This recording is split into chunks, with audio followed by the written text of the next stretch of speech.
Coucou Erika, comment vas-tu? Moi je vais très bien, ne t'inquiète pas. Je suis désolée de ne pas t'avoir prévenu que je partais de la maison. Papa a dû se faire un sang d'encre, mais vraiment, pas de souci. Je vais bien. Je lui ai également envoyé une lettre, mais s'il ne la reçoit pas, dis-lui que tout va pour le mieux.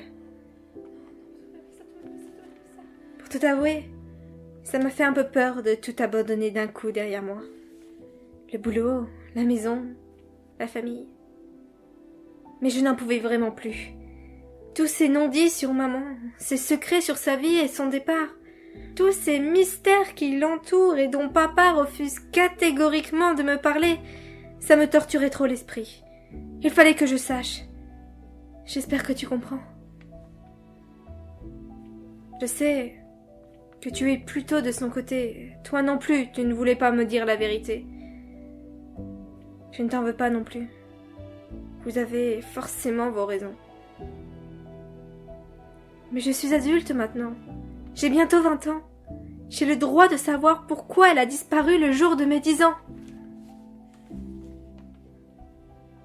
En fait, je suis partie parce que j'ai découvert quelque chose. En cherchant un truc dans le grenier, j'ai trouvé un journal lui appartenant. Je suis tombée dessus un peu par hasard dans un carton avec d'autres affaires à elle. Je pensais pourtant que papa avait tout jeté. Enfin bref.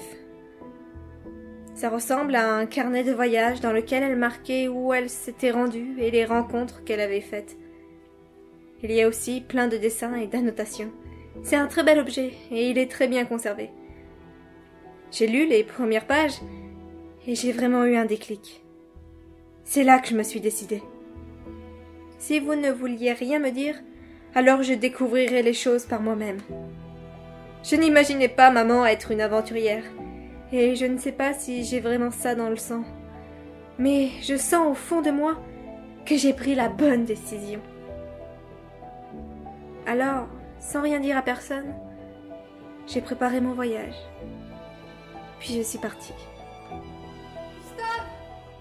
Tu m'excuseras encore une fois auprès de papa de l'avoir laissé en plan. Je sais qu'il trouvera rapidement quelqu'un pour l'aider à la boutique, mais je ne peux m'empêcher de m'en faire pour lui. Il a toujours l'air si triste et si mélancolique.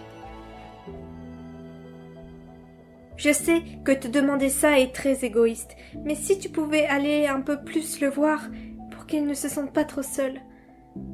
Je sais que tu as beaucoup de travail avec la deuxième boutique, mais juste un jour ou deux. Et Gustave pourra très bien gérer à ta place. Tu penses que c'est faisable? Hein? Dis.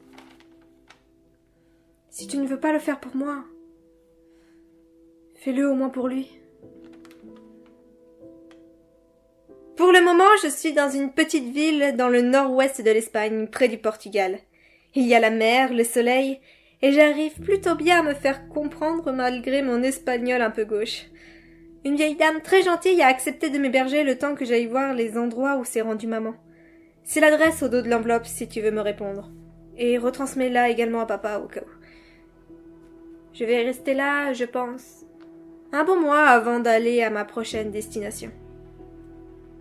N'essayez pas de m'appeler, vous dépenserez votre forfait pour rien, hein, parce que d'une part, je ne vous répondrai pas, j'ai pas envie de me faire engueuler, et aussi parce qu'à l'endroit où j'irai, je n'aurai sûrement ni de réseau, ni de connexion internet.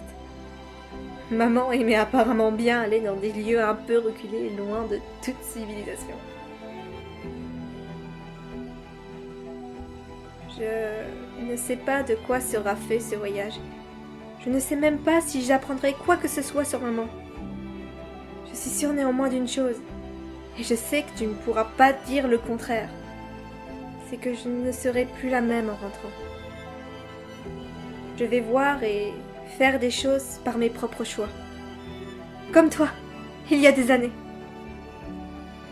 Peut-être deviendrai-je aussi forte que toi. Dans tous les cas, j'avais besoin de le faire. Ta petite sœur qui t'aime, Ileana.